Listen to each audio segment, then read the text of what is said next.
So it's never a dull moment over at OpenAI. I wake up to news that 3 more people are leaving OpenAI, including Greg Brockman. Well, to be fair, Greg Brockman is taking a sabbatical, an extended leave of absence.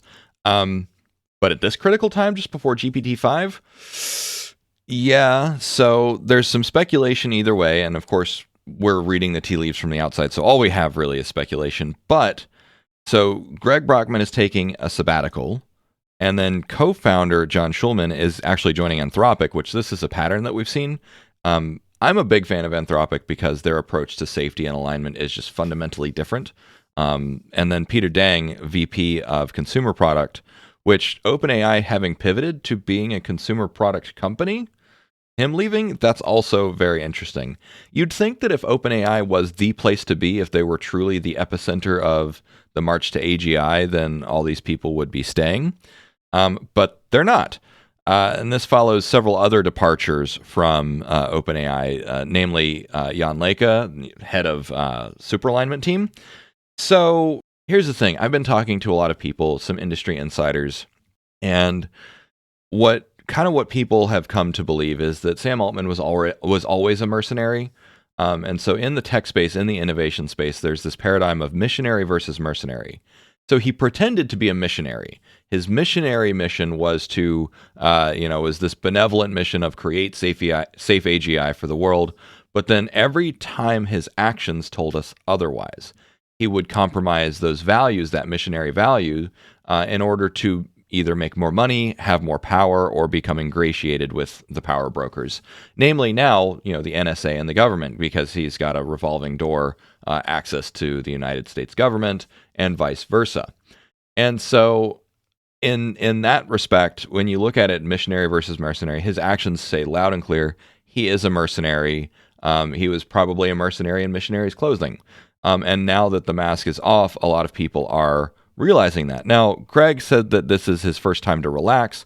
So why is he relaxing? Is their mission over, or is there just nothing else that he can do? But, he also left in solidarity with Sam Altman back when he was ousted last year. So it may shake out. Again, a lot of this is speculation. But I did want to also just spend a little time on the Twitters. So I am back on Twitter, Dave Shappy.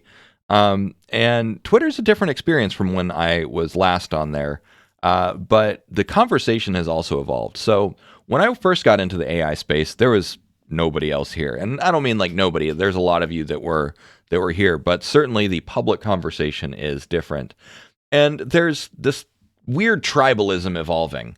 And just like off the cuff, at least on the Twitter space, and other social media, there's like these very clear epistemic tribes evolving, and it's like they all have their own norms and their own axioms.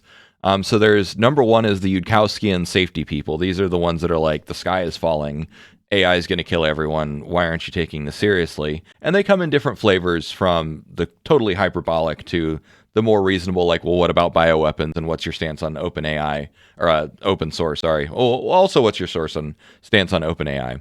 Then the other side is the Gary Marcusian AI is garbage. Look at this one little thing that it can't do anymore, while ignoring everything else that it can do and all the threats that it represents.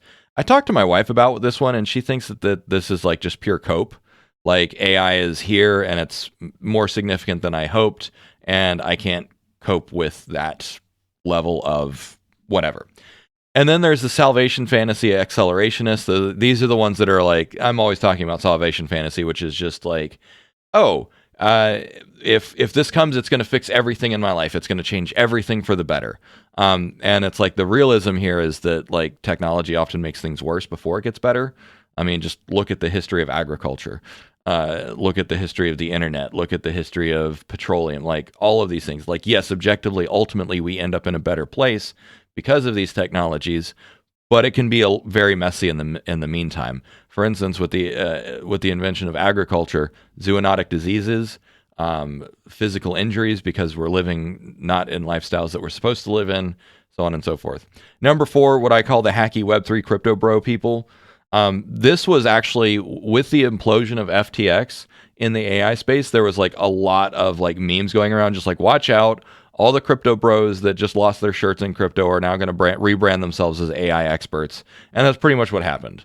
And that's not to say that I have anything against cryptocurrency. I think it's cool. But oh my God, there are so many people that are just like shilling everything. Like there are plenty of, just put it that way, there are plenty of shills in the Web3 and crypto space who are just snake oil salesmen. And so then I asked, like, what are the other epistemic tribes? And one of the epistemic tribes that was suggested is the realist, which is where I'm trying to be. And so, like, I'm not popular with any of these groups because I'm just like, guys, like, it's not going to be as good as you think it is. It's also not going to be as bad as you think it is. And stop trying to sell me blockchain for everything. There was someone trying to say, like, oh, IT should all be on the blockchain. I'm like, what? It's just like, some people are just like, oh, this new shiny toy, let's apply it to everywhere. There's an old Dilbert comic where it's like, oh, we should get a SQL server. And Dilbert asks, like, what color SQL server do you want? And he's like, mauve. We should get a mauve SQL server. I've heard those are the best. And that's like what people are doing with AI. It's just like, we need to put AI and blockchain and crypto on everything. It's not how it works. Anyways, but yeah, so the Matt Wolf jumped in. He's like, I'm the tribe of tech optimists who want to see advancement, but not at the expense of human creators and safety. Yeah, no, like I agree. I'm like we're a small tribe. The realist, the tech optimists, you know, so on and so forth.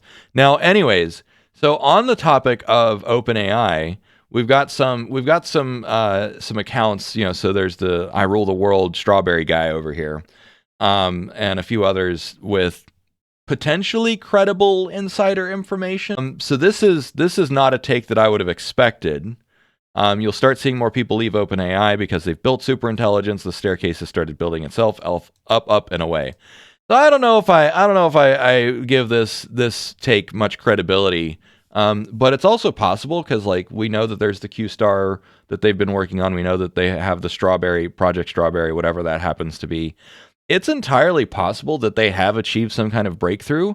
And maybe what they've realized is like some of them might feel like their mission is over, so it's time to leave. Others might say like, "Hey, this isn't going the way that I thought. I need to take my expertise somewhere else, so that like we can offset the mercenary mission of OpenAI."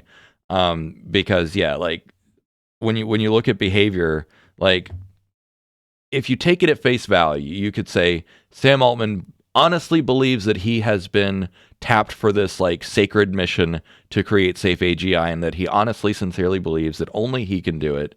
And then his behavior would still be somewhat consistent with what he's doing.